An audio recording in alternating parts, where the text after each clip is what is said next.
Sangguniang Panlalawigan at DPWH Camarines Norte nagkasundo na hintayin ang 2027 budget para sa ganap na rehabilitasyon ng Circumferential Road sa Labo.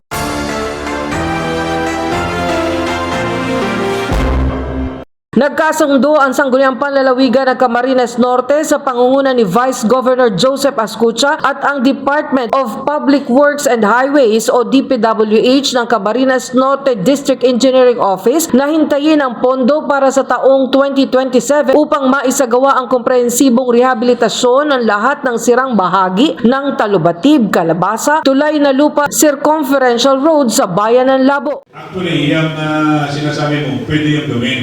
Kaya lang, meron na silang department order na hindi mo pwedeng ilipat, meron silang sinusunod.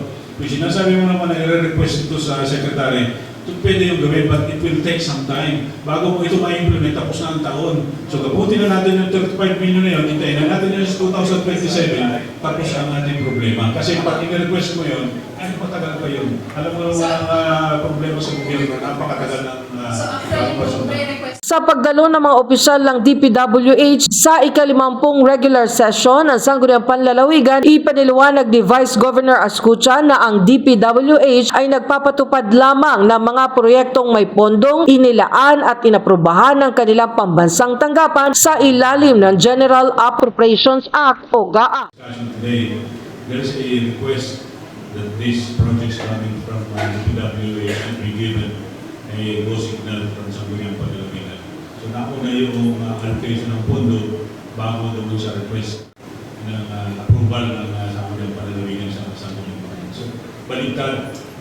So if we can correct this, so much better for us kasi hindi ka na pabalik-balik.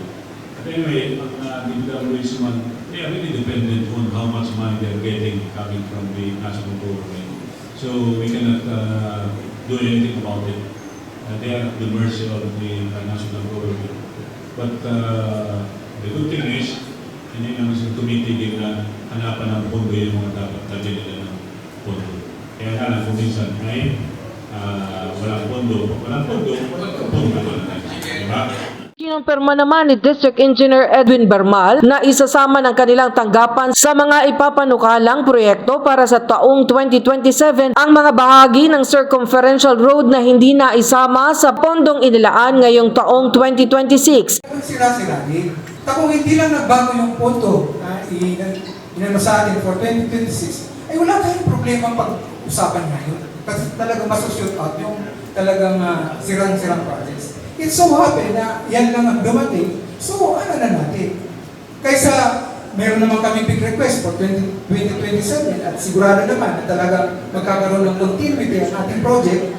So, ito ano namin na kasi gusto ninyo, simulan na, na talaga yung mga sira, yung prioritize namin for the 35 million ay talagang sira din. Ayon pa kay Vice Governor Ascucha, nauunawaan niya ang sitwasyon ng DPWH matapos mabawasan ang pondong inilaan sa 3 proyekto. Mula sa orihinal na tig 100 milyon ay naging tig 35 milyong piso na lamang ang bawat isa. Naging sentro ng talakayan ang rehabilitasyon ng naturang kalsada matapos ang privilege speech ni Bukal Ray Kenneth Oning na nanawagan sa DPWH na unahing ayusin ang pinakadelikadong bahagi ng kalsada, partikular sa Barangay Mabilo 2, Labo. Samantala, ipinaliwanag naman ni Engineer Carmen Rojas, Chief ng Planning and Design Section ng DPWH, na ang pagpili ng mga bahaging isa sa ilalim sa rehabilitasyon ay nakabatay sa pondong inilaan ng pambansang tanggapan at sa mga proyektong nakapaloob sa GAA.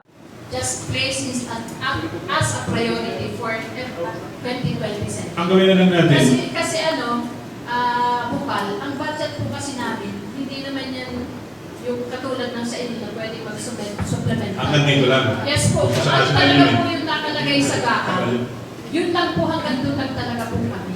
Unless otherwise, meron nga rin sinasabi na savings. Pero sa ngayon nga po, maliit lang po yung allocation na binigay sa department.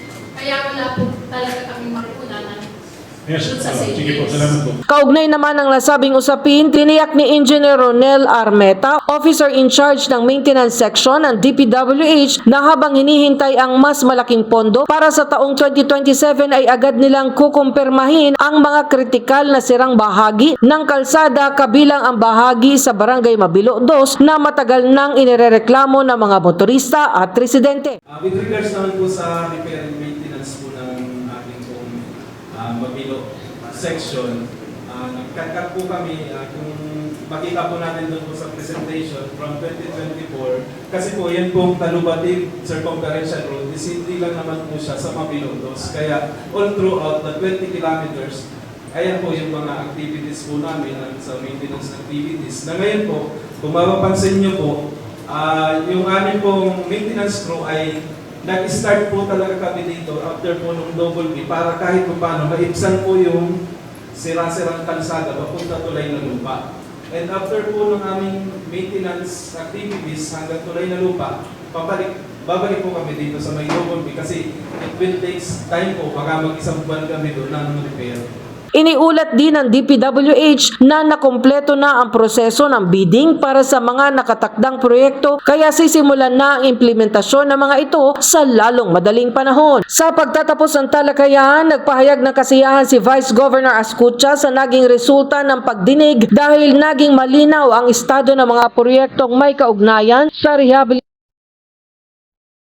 Isang proyekto tagal nang hinihintay ng mga mamamayan at mga gumagamit ng naturang kalsada. We are going to help and support each other in such a way that yung ating mga mandato ay nagagawa natin dahil tayo naman ay binigyan ng mandato ng ating mga mamamayan na sila ay protektahan at bigay ang kanilang mga serbisyo na kinakailangan para sa isang maayos na pamamayan.